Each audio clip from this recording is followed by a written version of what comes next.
Hello everyone. दोस्तों, आज इस वीडियो के ज़रिए से पहले तो मैं आशा करता हूँ कि आप और आपके परिवार वाले स्वस्थ होंगे और अपने अपने घरों में सुरक्षित होंगे। दोस्तों, आज ये वीडियो बनाने का एक छोटा सा मकसद है कि एक मैसेज शेयर करना, इस मुश्किल टाइम में कैसे हम सब ईश्वर पे अपना विश्वास बनाए रखें, ईश्वर पे, अपने रब पे, उस मालिक पे कैसे हम सब अपना विश्वास बनाए रखें। तो एक छोटे से मैसेज के जरिए, एक छोटे से कहानी के जरिए मैं आपसे सबसे शेयर करना चाहूँगा जो मैंने अपने गुरुओं से, अपने बुजुर्गों से जो कुछ सीखा, जो सुना, जो समझा, वही सब आपसे शेयर करने जा रहा हूँ।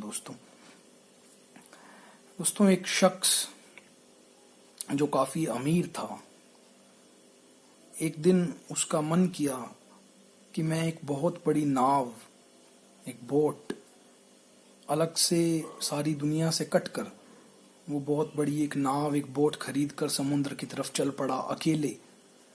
तो कुछ दूर जाते ही दोस्तों, समुद्र के बीचों बीच जब वो पहुंचता है तो एक तूफान उसकी कश्ती को घेर लेता है। जब वो तूफान उसकी कश्ती को घेर लेता है तो किसी तरीके वो अपनी जान, लाइफ जैकेट होती है, उसको डालकर वो समुद्र में कूदता है और किसी तरीके अपनी जान बचाता है। इसके बाद जब वो अपनी जान बचाकर लाइफ जैकेट से तैरता हुआ एक टापू तक पहुंचता है दोस्तों, तो वहां जाकर देखता है कि आसपास चारों तरफ सिर्फ गहरा समुद्र है और वो अकेला उस टापू पे मौजूद है। वहां जाकर फिर भी वो रब का शुक्र करता है, रब के सामने हाथ जोड़ता है और कहता है कि शुक्र है तेरा रब कि तूने मुझे इस तूफान से इस तरीके से बचाया, और आस ही आस में कि कभी कुछ होगा अच्छा, कि कभी तो मैं अपनी दुनिया में वापस जा पाऊंगा, इस आस में अपने दिन बिताने शुरू करता है। जो वहाँ पे उस टापू पे, जंगल टाइप जो टापू था छोटा सा अकेला जिस पे वो वहाँ मौजूद था, वहाँ जो फल पत्ते पेड़ पौधों पे लगे हुए थे उससे खाना शुरू करता है। तो धीरे धीरे उसकी ज़िंदगी बीतनी शुरू होती है। और एक दिन फिर जब वो फैसला करता है कि अब मुझे, उसको ये यकीन सा होने लगता है कि अब शायद मेरी मदद के लिए यहाँ कोई नहीं आएगा, वो फिर भी रब का शुक्र करता हुआ, रब के ऊपर विश्वास करता हुआ वहाँ पेड़ पत्तों से और बांस इकट्ठे करके कुछ एक झोपड़ी बनाना शुरू करता है। दोस्तों, जब वो झोपड़ी बनाकर तैयार करता है और रात को उस झोपड़ी में सोने जाता है तो क्या वहाँ पे होता है कि वो क्या देखता है कि मौसम आज रात बहुत खराब हो गया है। मौसम इतना खराब हो जाता है कि आसमान में तेज बिजली चमकने लगती है और वो बिजली रात को उसी झोपड़े पर आकर गिर जाती है, जिससे उसका झोपड़ा जलने लगता है। जब वो बाहर आता है तो रब से बड़ा नाराज, बड़ा हताश होकर वो आसमान की तरफ देखकर अपने हाथ उठाता है और कहता है, ये तो तूने रब सही नहीं किया मेरे साथ। वो अपना जो रब पे विश्वास था, जो फेथ था, वो खो बैठता है और कहता है कि ये तूने अच्छा नहीं किया रब।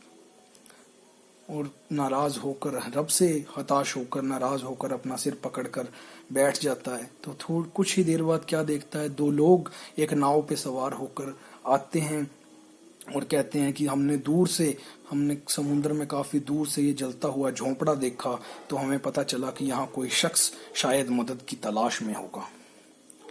फिर अगर वो जो दो शख्स आते हैं उस शख्स से कहते हैं, अगर तुम अपना झोपड़ा नहीं जलाते तो हमें नहीं पता चलता कि वहां दूर कोई आदमी फंसा हुआ है। अब उस शख्स को शर्मिंदगी महसूस होती है, अपने रब की तरफ फिर से एक बार हाथ उठाता है आसमान की तरफ और कहता है कि वाह मेरे रब, ये सब कुछ तूने मेरे ही लिए किया, ये झोपड़ा मेरे ही लिए जलाया गया। उसको इस बात का रियलाइजेशन हो जाता है, उसको ये बात रियलाइज होती है कि वाकई रब जो करता है वो अच्छे के लिए करता है।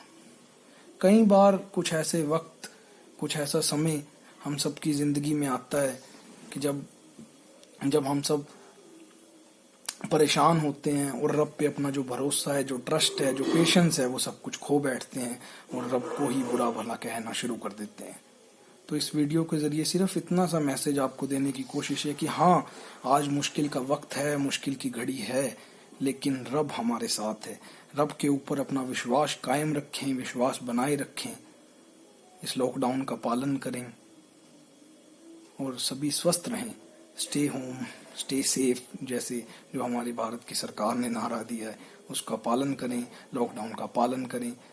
कई बार ऐसा हो सकता है कि बंदा अपने रब से नाराज हो जाए, मगर रब अपने बंदों से कभी नाराज नहीं होता। उससे माफ़ी मांगते रहिए, उसके आगे तौबा करते रहिए, अपने गुनाहों की माफ़ी मांगते रहिए। जल्द ही उम्मीद है कि रब हमें बख्श देगा, माफ़ कर देगा, फिर से जिंदगियां पहले की तरह शुरू कर हो जाएंगी और ये रब हमें माफ़ करेगा। यही मेरी आस है, मेरी उम्मीद है उस रब से। और रब अपने बंदों की उम्मीदों को कभी खाली नहीं छोड़ता। यही मैंने अपने बुजुर्गों से, अपने गुरु से सुना है। तो इस वीडियो के ज़रिए बस इतना सा मैसेज आप सबसे शेयर करना चाह रहा था। जी सलाम।